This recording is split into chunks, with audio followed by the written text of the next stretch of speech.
اسی غدیر کے میدان میں مولا علی کی بیعت لی، جانے نہیں دیا۔ کوئی واقعہ یادگار بنانا ہو نا تو پھر انتظام کرنا پڑتا ہے۔ سرکار نے دو انتظام تو بڑے روشن کیے، ایک تو دھوپ میں اعلان ہو رہا ہے اور دوسرا طویل خطبہ ہے۔ لمبی جو گفتگو ہو، طویل خطبہ ہو، وہ یاد رہے گا۔ دو جملوں والی بات بچہ نہیں یاد کر پائے گا۔ وہ بھائی وہ ہم پھنس گئے تھے جا کر بوستان زہرا میں، مولانا شہنشاہ حسین نقوی بیٹھے تو اترنے کا دل ہی نہیں کر رہا تھا۔ ماشاءاللہ اتنی لمبی گفتگو کی، پہلو بدل بدل کے تھک گئے، پیر سن ہو رہے تھے، مگر مولانا اتر ہی نہیں رہے تھے۔ بتائیں نقوی صاحب کو بتائیں کہ بھائی ان کو ٹائم بتایا کرو کہ 1 گھنٹے کی گفتگو ہونی چاہیے۔ بیٹھنے کے بعد بھول ہی جاتے ہیں۔ یہ جو لمبی گفتگو ہوتی ہے نا، یہ طویل خطبہ ہوتا ہے، یہ یاد رہتا ہے۔ ماشاءاللہ ماشاءاللہ بھائی کوئی بات یاد نہ رہے، خطبہ تو یاد رہتا ہے۔ اتنی بڑی لمبی محفل تھی، وہ کیا ہوا تھا اس میں وہ یاد نہیں ہے۔ وہ بڑا لمبا خطاب کیا تھا انہوں نے، بھائی کیا بولا تھا اس میں وہ یاد نہیں ہے۔ تو یہ لمبا خطبہ یاد رہتا ہے۔ سرکار نے دھوپ میں لوگوں کو کھڑا کیا۔ بھائی آپ یہ جو گورے رنگ والے لوگ ہوتے ہیں نا، یہ 2 گھنٹے دھوپ میں کھڑے ہو جائیں گے، چہرے کا رنگ بدل جاتا ہے، اور دیکھ دیکھ کے لوگ کہتے ہیں کہاں کھڑے ہوئے تھے، دھوپ میں رنگ کالا کر لیا اپنا۔ جی چہرہ بدل جاتا ہے، حلیے بدل جاتے ہیں۔ بھائی اتنے دن تک ہی یاد رکھو جب تک پہنچو اور پیغام آگے بڑھاؤ۔ اور لمبا طویل خطبہ ہے، لہذا بعض لوگوں نے کہا ہے یہ خطبہ غیر مستند ہے، اس لیے کہ لمبی گفتگو کرنا، طویل خطبہ دینا فصاحت کے خلاف ہے۔ ہم کہتے ہیں کہ فصاحت کے خلاف نہ مختصر گفتگو ہے، نہ فصاحت کے حق میں مختصر گفتگو ہے، نہ فصاحت کے خلاف طویل خطبہ ہے۔ موقع اور محل کے مطابق بات کرنا ہی فصاحت ہے۔ ماشاءاللہ ماشاءاللہ سرکار نے ضروری سمجھا کہ طویل خطبہ دیں۔ طویل خطبہ ہے جو غدیر کا خطبہ ہے، جس میں حضرت نے مولا کائنات کی مولائیت کا اعلان کیا ہے۔ میں نے بہت زحمت دی آپ کو، میں ایک پیغام دینا چاہوں گا۔ جہاں غدیر کا دن جشن منانے کا دن ہے، جہاں غدیر کے دن عیدی دینے کا حکم ہے، جہاں غدیر کے دن نئے کپڑے پہن کر گلے مل کر مبارکباد دینے کا حکم ہے، وہیں غدیر کا دن اس گھرانے کے ساتھ ہونے والے ظلم اور مظالم کی طرف بھی ہمیں توجہ دلاتا ہے۔ غور فرمائیں، وہ جو اعلان کیا تھا سرکار نے میدان غدیر کے اندر، میں جس کا مولا ہوں اس کا علی مولا ہے، وہ اعلان جو نبی نے کیا تھا، وہ سقیفے میں اس اعلان کے خلاف اقدام ہوا۔ میں نہیں جانا چاہتا اس بحث کے اندر کہ سقیفے میں کون کون لوگ بیٹھے تھے اور کیا ہوا اس کے نتیجے میں۔ میں صرف اتنا کہنا چاہتا ہوں کہ ولایت مولا کائنات کے خلاف اور مقابل میں اگر کوئی چیز آئی ہے تو وہ کوئی شخص نہیں آیا ہے، وہ ایک مائنڈ سیٹ آیا ہے، وہ ایک طرز فکر آیا ہے، وہ ایک ذہنیت ہے جو مولا کائنات کی ولایت کے مقابل آئی ہے، وہ ایک انداز زندگی ہے جو مولا کائنات کی ولایت کے مقابل آیا ہے۔ اور وہ انداز زندگی کیا ہے؟ وہ انداز زندگی حب دنیا ہے، علی کی دشمنی، علی کی مخالفت، علی کے خلاف قدم اٹھنا، اس کے پیچھے اگر کوئی محرک ہے تو وہ دنیا ہے، کرسی ہے، شہرت ہے، پیسہ ہے، دولت ہے، حکومت ہے، خطرناک ترین چیزیں۔ محترم سننے والوں کو پیغام دینا چاہوں گا کہ 2 چیزیں ہیں جو کربلا میں حسین کو قتل کرتی ہیں۔ وہ جس نے خولی نے سر نیزے پر اٹھایا تھا، وہ شمر جس نے خنجر چلایا تھا، وہ ایک طرز فکر کی وجہ سے تھا۔ وہ طرز فکر جب تک باقی رہے گی دوبارہ خولی آتا رہے گا، دوبارہ شمر نما لوگ آتے رہیں گے، حسینی آئیں گے تو یزیدی بھی آتے رہیں گے۔ وہ طرز فکر حب دنیا، دنیا کی لالچ، اور چاہیے اور چاہیے اور چاہیے، اور اس اور چاہیے کہ کوشش اور تقویٰ کے اندر نہ حرام کو دیکھا جائے نہ حلال کو دیکھا جائے، نہ یہ فکر کی جائے کہ میں کسی پہ زیادتی کر رہا ہوں، یا نہ یہ فکر ہو کہ میں کسی پہ ظلم کر رہا ہوں۔ حب دنیا خطرناک ترین چیز ہے۔ کربلا میں حسین مارنے والے لوگ کوفے سے بھی آئے تھے، شام سے بھی آئے تھے۔ جی شام والے بغض علی کے بیمار تھے اور کوفے والے حب دنیا کے بیمار تھے۔ یہ دو بیماریاں حسین قتل کرواتی ہیں، یہ دو بیماریاں علی کا اعلان ولایت کاؤنٹر کروا دیتی ہیں۔ علی بن ابی طالب کا جو اعلان ولایت غدیر میں ہوا، اس کے خلاف باقاعدہ ایک اجلاس ہو جائے گا، اور اس اجلاس کے نتیجے میں فیصلہ بھی ہو جائے گا، اور علی خطبے دیتے رہ جائیں گے، اور سیدہ دروازوں پہ جا جا کے فریادیں کرتی رہ جائیں گے۔ بعد میں اسی وجہ سے کربلا بپا ہوگی، بعد میں اسی وجہ سے مولا رضا فرمائیں گے کہ اگر غدیر کو نہ بھلایا گیا ہوتا تو کربلا نہ ہوتی۔ کسی نے کہا مولا آپ کربلا کو اتنا یاد کیوں رکھنا چاہتے ہیں؟ فرمایا کربلا کو اس لیے یاد رکھنا چاہتے ہیں کہ غدیر بھلائی گئی تھی تو کربلا ہوئی تھی، کربلا کو بھلا دو گے تو کیا ہوگا؟ غدیر عزیزان گرامی، آج اتنی مدت کے بعد میرا اور آپ کا جشن منانا یہ مطلوب ہے، حکم ہے، ہمیں منائیں گے، لیکن وہ ہدف، وہ اعلان جو سرکار نے فرمایا کیا وہ پورا ہوا؟ اللہ اکبر۔ انس ابن مالک چھوٹا نام نہیں ہے۔ ہمارے یہاں کسوٹی کیا ہے، پیمانہ کیا ہے؟ دیکھیں تشیع کا تعارف کروانا میری ذمہ داری ہے، چاہے میرا گلا کٹ جائے۔ میں نمک خوار مکتب اہل بیت ہوں نا، تو تشیع کا تعارف کروانا میرا کام ہے۔ کسی کی دل آزاری جائز نہیں ہے، حلال نہیں ہے، مجھے اجازت نہیں ہے کہ میں کسی کی دل آزاری کروں، مگر تعارف تو کروانا میرا کام ہے۔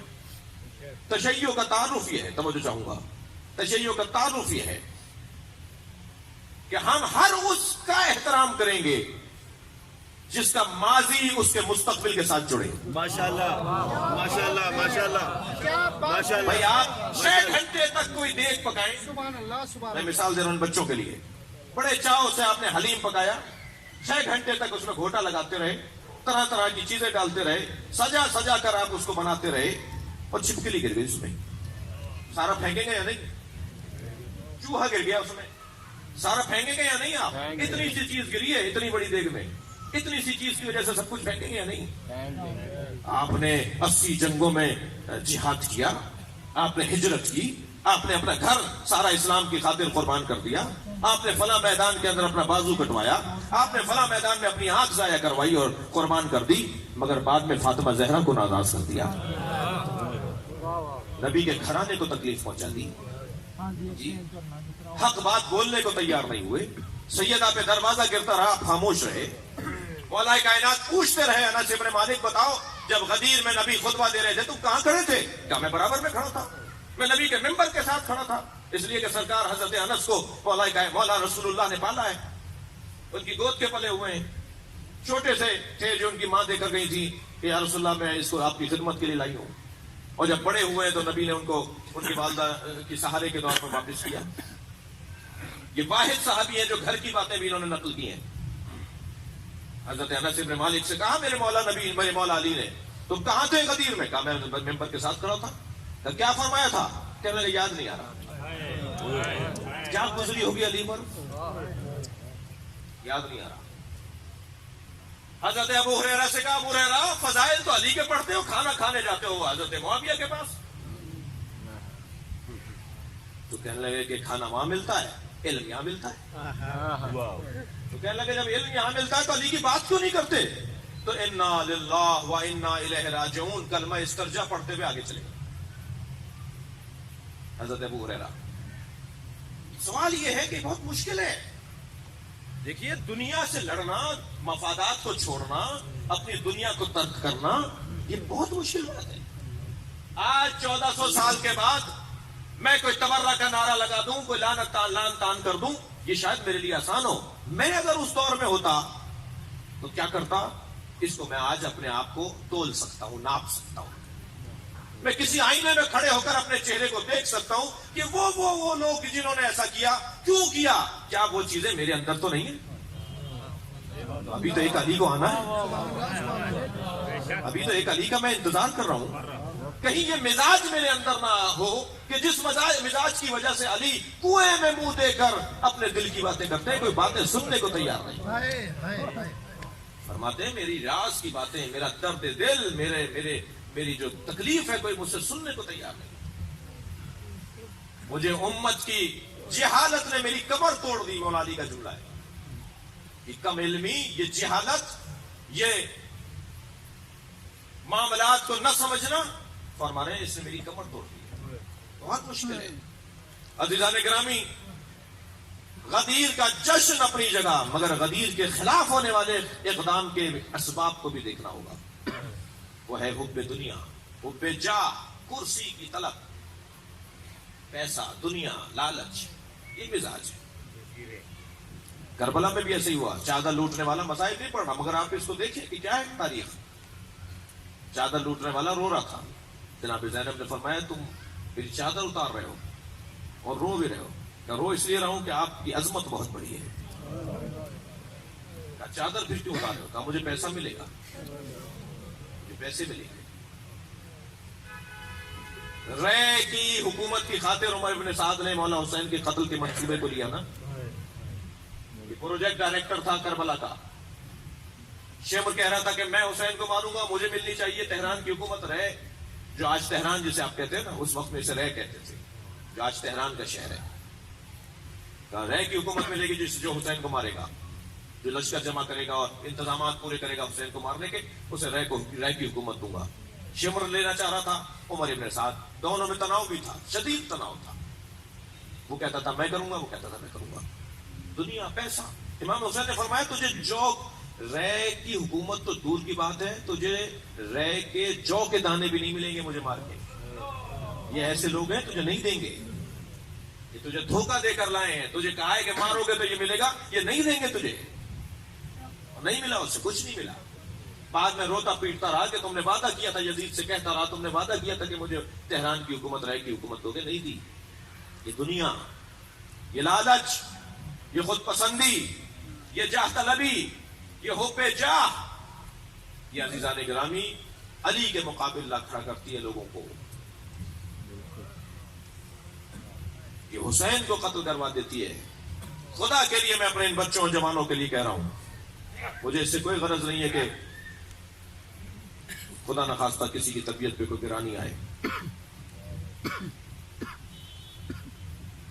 خود پسندی کو ختم کیجئے، جاہ طلبی کو، انانیت کو، مجھے یہ چاہیے، مجھے وہ چاہیے، اس کی خاطر سسٹم کو خراب کر دیتے ہیں۔ میں نہیں ہوں تو کوئی بھی نہیں ہوگا، میری بات نہیں مانی جا رہی تو ادارہ ہی نہیں چلے گا، مجھے نکال دیا گیا ہے تو میں اس ادارے کو تباہ کر ڈالوں گا۔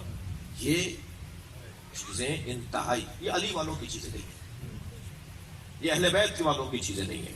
اپنی ذات کی نفی کرنا ہوگی، بڑے مقصد کی خاطر اپنے احساسات کو قربان کرنا ہوگا، اعلیٰ اقدار کی خاطر اپنی آرزوؤں کو ذبح کرنا پڑے گا، تب جا کے علی پسند لوگ بنیں گے۔